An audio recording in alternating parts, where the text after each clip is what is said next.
Welcome to the NBA Coast to Coast podcast brought to you by lineups.com. Nate and Josh here with the All-Star special episode here. And we're going to be looking at a lot of basically what's going to be happening in the games, as well as that 3-point contest. That's most of what we have widely available for you guys here as we record ahead of this weekend here on Thursday night. We're going to get into a little bit of the format, though, Nate. So let's kick it off with exactly what to expect from these games and how this sort of round-robin style thing is going to work. Yeah, we're trying something else here from the NBA and trying to capture the magic of the NHL there. I don't think they're going to quite do it in terms of like national pride. Like, I don't understand why it's just not one game, USA versus world. Like parse the guys out however you have to, give people the honor of All-Star. But yeah, here we are.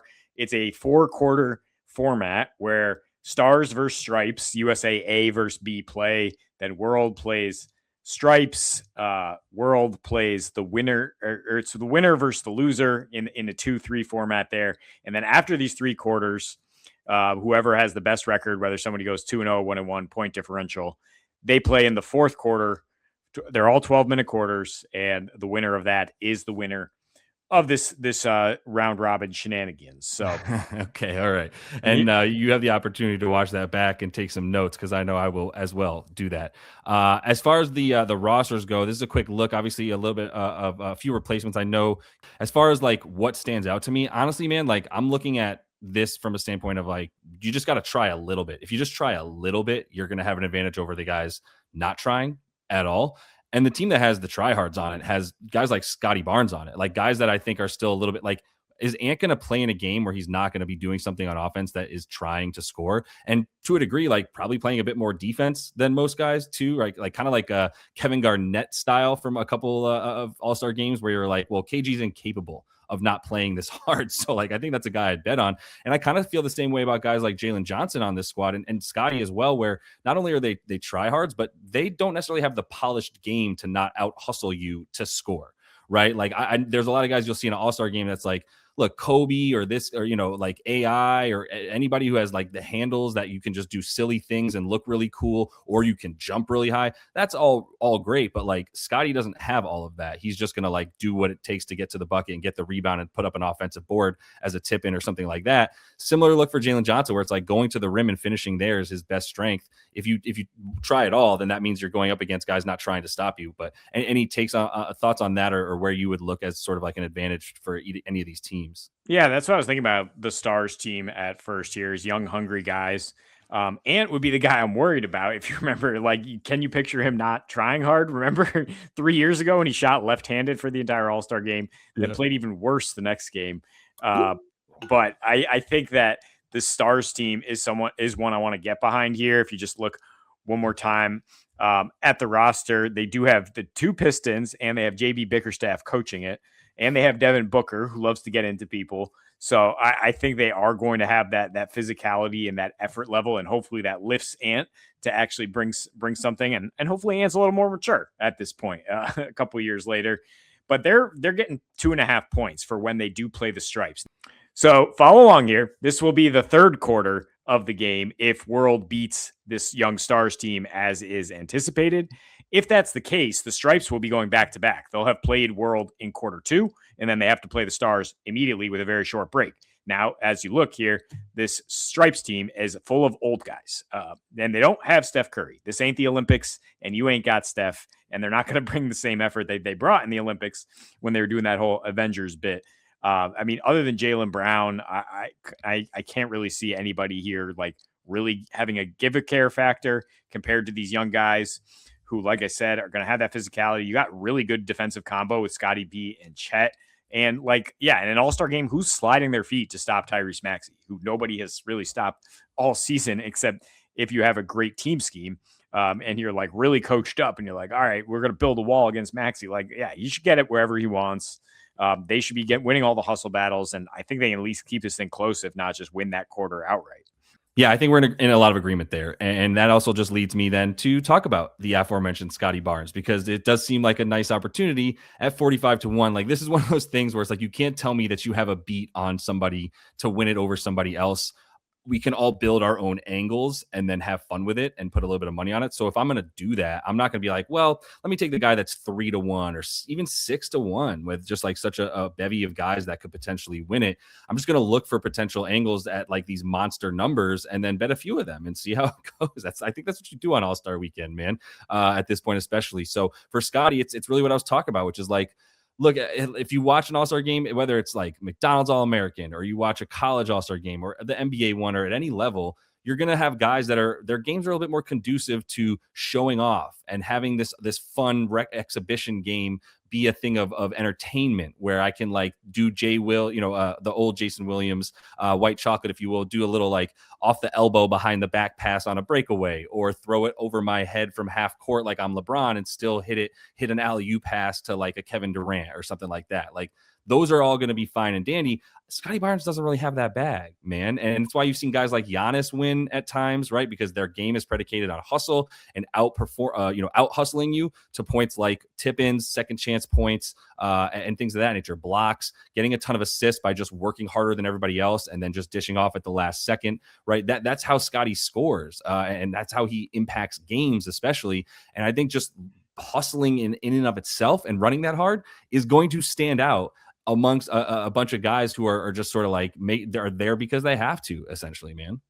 Yeah, I mean, the defense would be the huge difference, right? I mean, if he can scramble around, guard Wemby, guard Jokic, all the bigs that the world team is going to throw at them if they do wind up in that final with them, that's when I think, like, first of all, the NBA commissioner's office would love to see is like, look at this guy, he's trying. The All-Star game is like when we had the Elam ending one year, and it got scrambly down the stretch and everybody was in each other. And Scottie could make an impact that, and then the media too would be like, yeah, that's great. It's great to see some effort from a young guy. I was thinking about, there's no real value in taking stars or stripes here. I'll look at my next pick here is just the world to win it as chalk, but they're plus 160 and these other teams are like 170 and 200. Like where's the value there in saying that the underdogs are going to win? It's in MVP. It's exactly what you're saying. So, I mean, whether it's Scottie, Maxey, maybe Cade Cunningham as just the dog at the head of that snake. I mean, I think that's where you could sprinkle a little bit of a unit in terms of something unexpected happening here. But this world team is just incredible on paper. Now, Luka and Joker are not usually guys who in the All-Star game are nearly as good as they are in the regular season. But I think the Joker, I mean, even like at half speed, can impact this game big time. And he's playing with Jamal, who longtime All-Star snub. There could be a little bit of like, let's win this one for him. He's going to be hungry. He's a dark horse for the MVP. Yeah. You got Alpi, who's chippy, just so many skilled bigs on this team. If you want to count Cat at that, and he was absolutely gunning the last time he got an All-Star shot. He scored 50 points on 35 shots. Just like, give me that MVP. I need to be validated. And I mean, if they wind up playing the stripes in the final, like who are the big defenders here? It is literally Bron, Jaylen Brown, and Kevin Durant. Again, I'm going to go back to the roster here and see if I can find any other big. No. Kawhi, like, is Kawhi going to guard Wemby and like really get into him and try? Like, there's absolutely no size here on this roster. So, I mean, Team World, just on the strength of that, should be able to win that matchup. Yeah. I had a good chuckle when you said Jokic playing at half speed. I'm like, what's full speed? Like, Jokic is always playing it. He's just playing at whatever speed the game moves at his pace, essentially. And I think that'll be the case. And then, like, Wemby's game is already like the sort of difference between him and the ceiling that he has and everybody else is literally the ceiling. Because if you watch the games he's playing in, when they sort of go slow-mo on like his shot and where it's ending and where the defender's hand actually is to try to contest his shot, it's not even at his elbow. So he's just shooting at will, going like, it doesn't matter if you're in my face or not. When I shoot, you will not be able to contest it. That's all you need to know about this is like the dude doesn't need to doesn't need to jump to dunk. So I think that's going to be an advantage in a game where all you got to do is just stand there and just use that amount of effort to get yours anyway. But let's get to some 3-point contest stuff before we get out of here, Nate, because I do think this is going to be fun. And this definitely has the most widely available lines as we are getting this episode out to you. 3-point contest winner I'm just going to go straight out for it and go with Maxey. You're not getting amazing odds on any of them. They've all sort of come around into between like 400 and 10 to 1 in that range. Maxey for me is a guy who doesn't bring the ball up very high to shoot. It's actually a little bit of an advantage just on form, in my opinion, where he's coming from like right here, and it's not coming up to like over his head. It's really like right at his nose and his forehead when he's letting go of the ball. I think that's conducive to just being able to keep that same form over and over and having enough time in between shots to be able to do that. He's a super fast twitch guy. His 3-point stuff when he's standing still versus when he's off the dribble is really nice. He's a really nice spot up guy, but he's also a really nice catch and shoot guy this year. That's been the case. Really, you can see it in his stuff with and without Embiid. Since last season, it was a huge disparity in terms of his 3-point percentage when he's playing with or without Embiid, and his catch and shoot rate goes up, obviously, with Embiid. As far as his threes go, his attempts went up as well. He's definitely making career strides in a ton of places, but the 3-pointer is one that I think I'll take this at 6 to 1 for him, where he's sort of in the middle of the pack with the odds, but I think he is still in the top tier as far as where his ability should be. Yeah, no, like huge favorites other than the Rook who I'm about to talk about. I mean, you got a lot of like all stars in here, like Murray, Mitchell, and Devin Booker, who do have that kind of longer shooting motion. And I mean, while Book's won it in the past, like I could see Maxey having a little more stamina here. But yeah, Kon Knueppel is the favorite. He's kind of running away in the market. It's just people are watching these workout videos of him just draining every shot, and they're like, "How am I not going to bet on this guy?"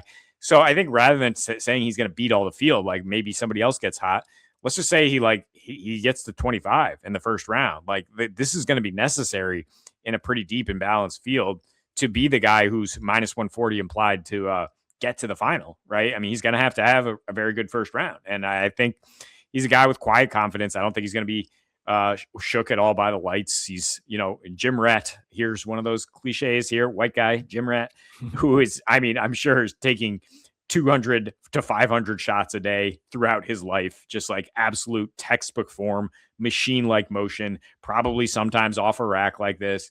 Like, it's just going to be a workout for him. It's just very unlikely that he's going to miss a bunch of shots in a row. I just should be lining him up and knocking him down, man. He's built for this contest. Yeah, no, it makes sense. I think round one coming out hot. Well, I don't know if there's gonna be any jitters in the 3-point contest versus playing in regular NBA games, and has not shown any of those jitters in those games either. So I fully support him in this round. And like you said, he's the favorite, I think, for a reason. Like, so the first round look might be a bit better in terms of the value, but that is all the time we have for you guys in this one. So definitely make sure to subscribe to that channel, because we're coming back probably next Wednesday. We'll probably be able to get a little bit early. We'll see what the schedule holds, but we'll probably have some early lines on Wednesday for next Thursday's game. So keep an eye out for that. Until we see you next, happy betting.